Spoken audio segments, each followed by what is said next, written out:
Hi there, I'm Buki Fafariji, and today I wanted to share with the community an AI workflow that I've put together. I think you'll find some value in it because you can use it for different finance use cases.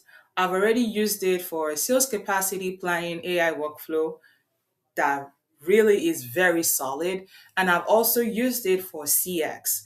If you want a copy of the PDF for the sales capacity planning AI workflow, feel free to comment or DM me and I'll shoot that over to you.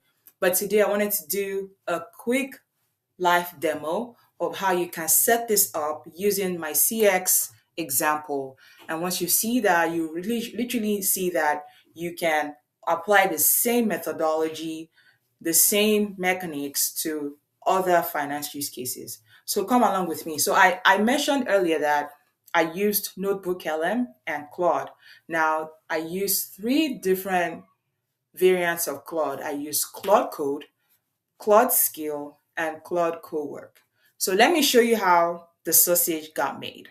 Now, for anyone who's not used Notebook LM, I absolutely recommend it.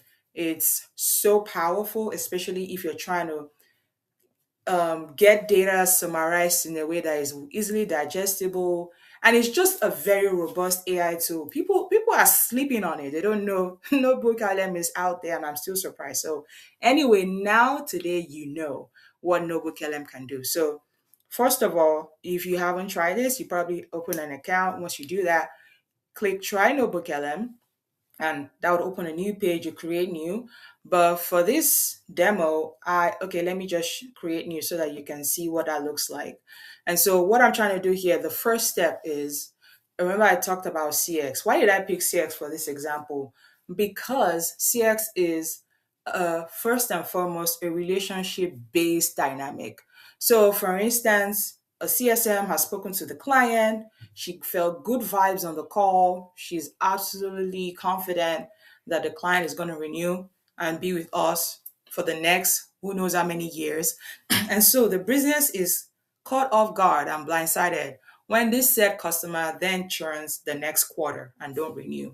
And so, just thinking through, those kinds of scenarios, it felt important to see if we can determine if the account looks good on paper, if the account looks good, even talking with the CSM and leadership, if the account looks good, are there any hidden patterns or numbers that we are not paying attention to just because we haven't done as much as a deep dive as we should, or it's just so hidden and embedded that only AI can surface those kind of alerts. So that's the reason why I'm putting this together so that we can see, hey, is there any way we can, start to look out around our blind spots and make sure that, nothing is catching us off guard. So that's the reason for this workflow. Now, from a data standpoint, what are your source documents? Well, great question. Anything and everything that will make your output as rich as possible. So in this case, I'm using synthetic data. And so just an example of what kind of data would work best for this. I put in company context, your playbook, your health score, your NPS, your escalation policy, your renewal criteria, your churn reason taxonomy, your SLAs, your QBRs, your voice of customer notes, anything and everything that can make the prediction or the alerts or the risk alerts as rich and robust as possible.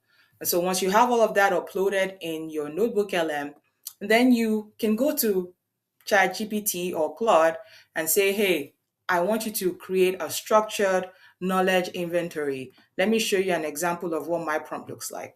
Using only the uploaded sources, create a structured knowledge inventory for a Claude skill. So what I'm using these files to build is a Claude skill, and the Claude skill would then start to act as a repeatable analyst in my Claude cowork. So I say, hey, using all of this great information, build me a Claude skill. And this is how I want you to build it out. And so I tell it, this is the shape I want.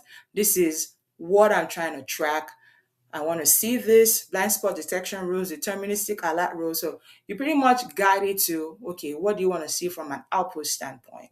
And then it does a great job of creating that knowledge inventory. So let me show you something real quick at the bottom. So it shows you your key terms and definitions. And again, all of this, the reason why Notebook LM again is the GOAT in this regards is it cannot hallucinate. There is no way it can hallucinate because it it would always, you see these little numbers, it's literally bookmarking where each data is coming from. Everything has an audit trail back to all of your documents. It doesn't pull in outside AI information. So there's nothing probabilistic about this. It's all literally summarizing. If you put in 50 files, it would literally crunch your data down and still bookmark where or give you footnotes on where each and every claim is coming from. So this is why I love NotebookLM because this, once I export this out, I know for a fact that I can take it 100% with no hallucination that is done what I'm asking it to do.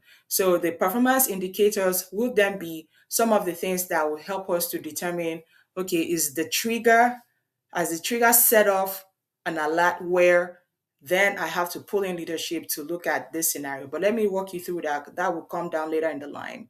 So once you have all of this great information, what do you do next? Great question. Then I take this into Claude Code and build a Claude skill. Let me show you how that looks. So with all that great information, I put a prompt in. Again, ChatGPT can assist you in putting a prompt. But I say, hey, I have my knowledge inventory now. Build me a prompt for Claude Code to build me a Claude skill with this great information. That's pretty much it, to prompt ChatGPT, and it's going to build you out this fantastic prompt to build the Claude skill. And so once the Claude skill is built out, this is what the skill looks like. Once the build is completed, it saves it into a folder on your desktop, and you can go in and see that, you can go in and check what is in each folder. So, for instance, in this, you have examples. In the reference folder, I have the detection rules, the data integrity rules, my deterministic alert rules. And if you want to tweak anything, you can always go in, open it up in VS Code or text file and tweak whatever it is, save, and that gets applied on your next run. So that's what that looks like once you've built out your skill. And then I'll show you what the final output looks like. Now, this is Claude co-work. This is the final piece of the engine, and this is where the work is going to be done. So if you wanted to automate this, for instance, you can schedule the reports to run at a particular time of the day. You can schedule it to run in the morning, once a week, once a month, whatever the frequency is. You can also put it to manual, so you can go in and just click run and it will do that run for you. But let me show you some aspects of how this is set up. So for the instructions piece, let me show you what's currently in my instructions. Again, ChatGPT or Claude can help you put the instructions together.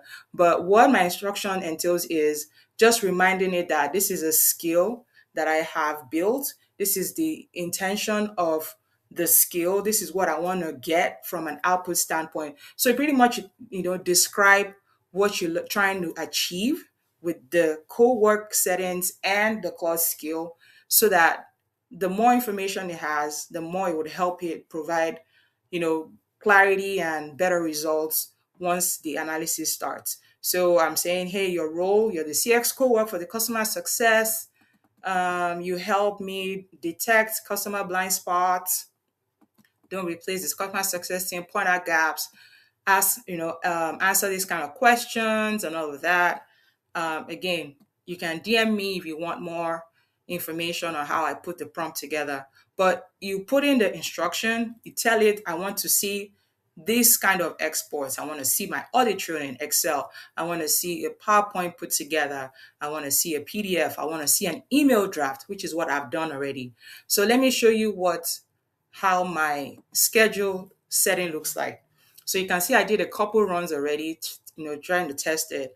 Again, with some instructions, I say this is what, so for my schedule, I say, okay, every week, run this at this time. And once you do that, all you have to do is make sure your laptop is on and it would run it at whatever time you have set it. So let me go back and show you what my final output looks like with my most recent run. And I can click run, but I just don't want to take much of our time. So let me just show you what my final output looks like. This was my last output generated. And for an alert, yeah, it's if it's like, hey, wake up, yeah, I think this pretty much does the job. And so this is how we summarize the results. Today's executive summary shows 7 active critical alerts and tells us what how much ARR is exposed, what's the shortest window, and then it does a deeper dive. So it lists the accounts by the segment, by how much ARR, by how close to renewal days. So you can see off the bat that our account at most risk right now is Summit Networks, and list the CSM owner and then recommended action, immediate actions. And then it tells us, does a deeper dive again on, the said top priority, why it's felt like this is what the signal is, but in reality, this is the contradiction. So I love this. This is a good, summary of the false negative aspect dynamic going on in the customer base. And then other critical accounts. So he's summarized it by days to say, okay, get on this ASAP. Okay, we can start to work on this within the next couple of weeks. So yeah, I really love it. And then, audit trail, always very, very important. And then it would literally trace, you can download the Excel file as well that would show you where, let me see if I can pull that up real quick. 1 second.